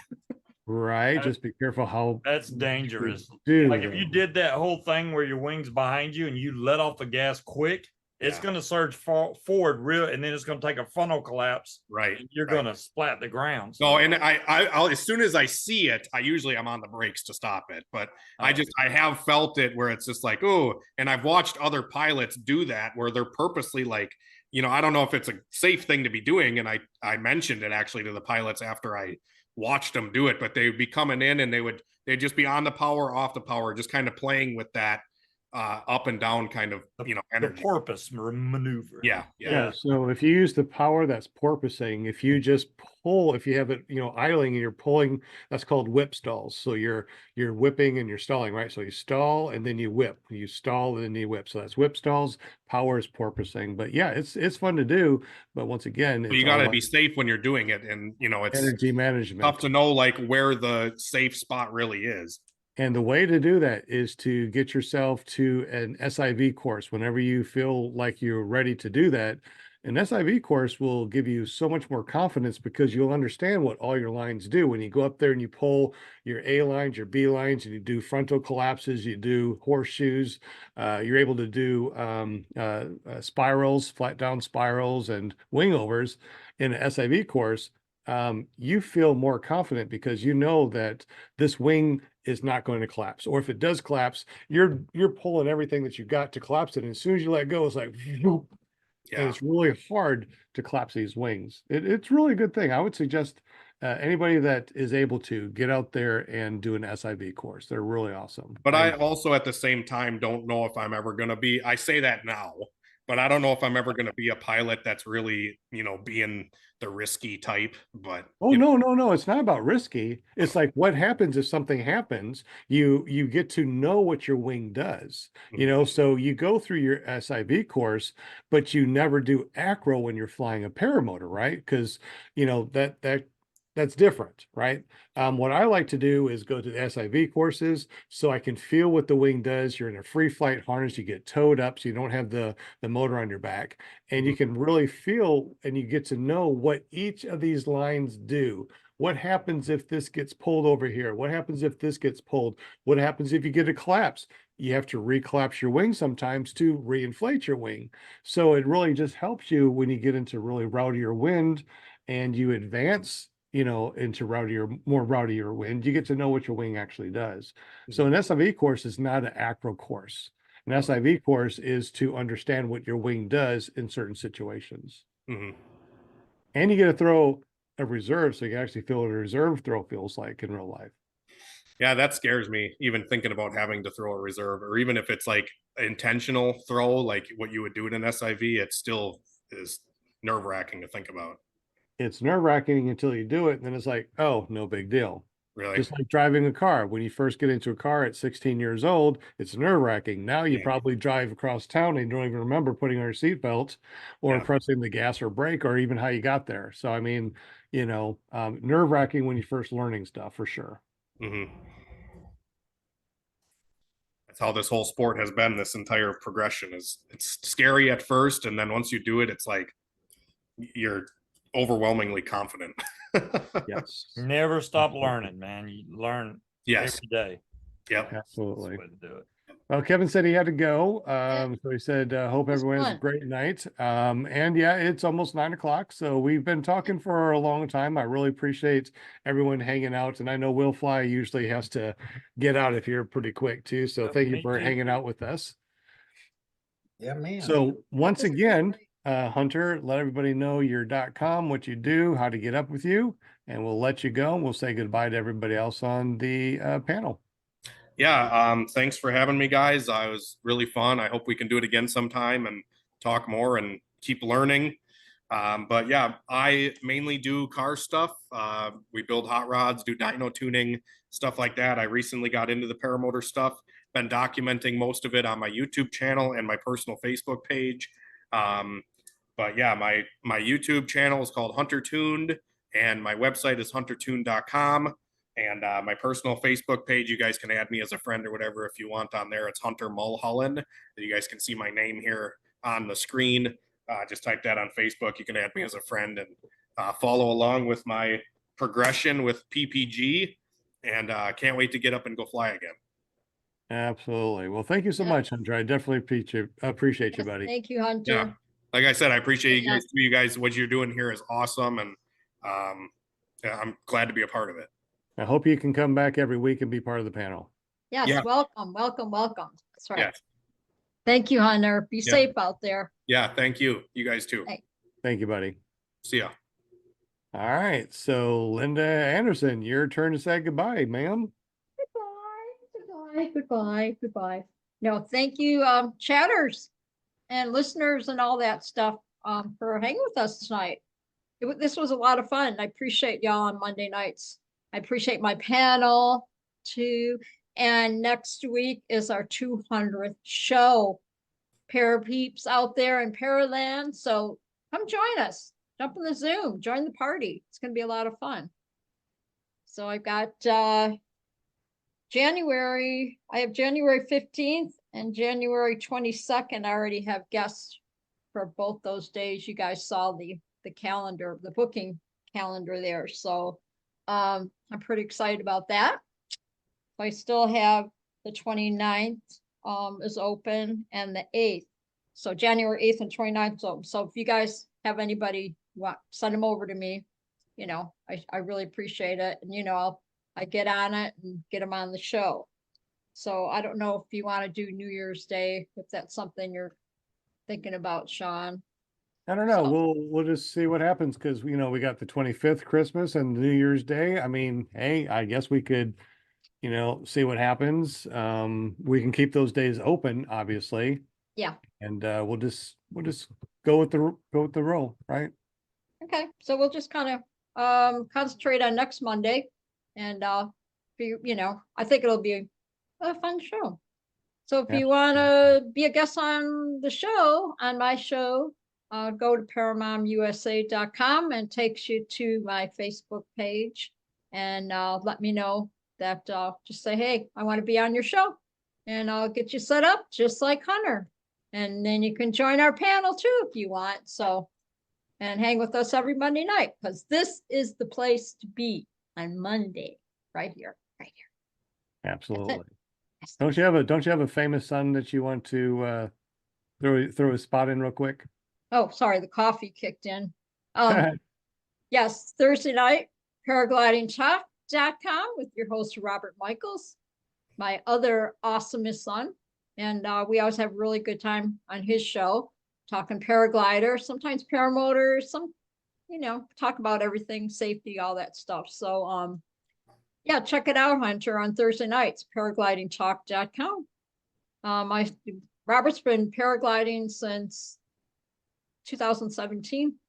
And so I started progressively watching his shows, and then and now look at me.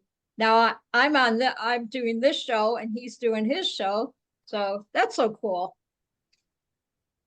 Yep. I like that. Here's where you are. If you go to paramomusa.com, some pictures of Linda, her bio, and of course, how to get to her Facebook page. Yep. So that's how I got my name Paramom, because Robert flies in the air. So yeah, it's pretty fun. Excellent. Well, thank you so much, Linda. I appreciate everything you Thank do. you. I can't believe that we're going to be on our 5th season come January 1st. That's crazy. So fun. So fun. We also got Will Fly from Will Fly PPG. He's the one that has made the spinny wheel of Winnie Things. He made it his own. We definitely thank you. You can always find him over at willflyppg.com. But tell us a little bit about what you do and all your cool stuff that you do, Mr. Will Fly. Yeah, well, I participate in this really cool show on Monday nights at 8 p.m. You got to check it out. It's called, isn't it now? runintothesky.org or run into the sky. How are we doing that now, Sean? I know. Run into the sky, right? So because this was, you know, just a regular podcast, but what we did is we integrated into our Run Into the Sky nonprofit. So you can actually, so this is actually a nonprofit podcast. So you can always find us over at runtothesky.org, and our podcast is paratalk.org. Cool. Well, so I do that, and then I fly paramotors. I like to make videos about it. I just hit 15,000 subscribers, so I'm kind of excited about that. Thanks to my Whoop, whoop, whoop. Congrats. And Wait, I got to put the party thing on my reactions here. I love this thing. I've been having fun with this tonight. There it is. See? yeah, look at that. You created a monster.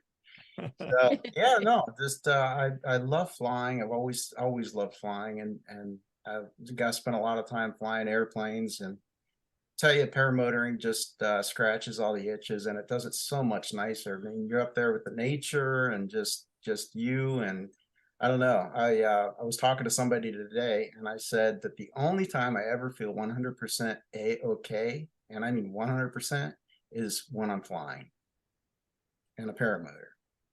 So yeah, great show. Thanks for joining us, Hunter. Really appreciate it. And back to you, Shane. Oh, willflyppg.com will take you to my YouTube channel, or you can just search for Will Fly. Excellent. And Angela Preslick just became a blue wrench holder. Whoa, right on. Woo! Congratulations. Oh, Got a wait a minute. spanner. She gets the party. Yeah. She gets the party hat. The big behind time. thing here. Yeah, There we definitely. go. And of course, we got Scooby Steve from paramotordude.com. There you go. I'm gonna keep mine short and sweet because Angela, what the heck? Angela. Linda and Will, because Sean said Angela. Linda and Will took up all the time. Yeah, paramotordude.com will take you over to my YouTube channel, or you can look up Scuba Vapes. I don't know if Hunter said he had a vape shop or not on one of his videos. I think he did, but yeah. Yeah, I actually used to have a vape store. So it's There you go. cool. So yeah, I thought you said that, but I wasn't 100%. So yeah, I talk a lot about vaping, and then when I talk about paramotors, they get mad at me, but they're just got to deal with it. Some people on the channel actually like it, so I have to. You got to kind of please both of them at the same time. But yeah, That's it. 50-50. There you go. So Yeah. When we talk about cooking, oh you- man, gotta drink it's a grab the bag of comments. stuff I gotta on throw Friday cookies. nights when it comes to me. So it's so fun. in Munchkin. It's fun. Yes. Yeah. All right, guys. Thank you so much. My name is Sean Simons, PPG Grandpa. This is 4th season, episode 199. Make sure you join us next week for episode 200. If you've been on our show and want to be on here, or if you just want to be on here for that 200th episode, get up with Linda Anderson by going to paramomusa.com and get up with her so you can be on her show. Hunter, thank you so much, buddy, for being on the show. Yeah, thanks again for having me. Thank you, everyone. We fun. definitely appreciate you. And we'll see you next week here on PPG Grandpa's Paramotor Podcast, clearproptv.com, and paratalk.org. All right. Well, I'll see you next time when we run into the sky. Hi, guys. Peace.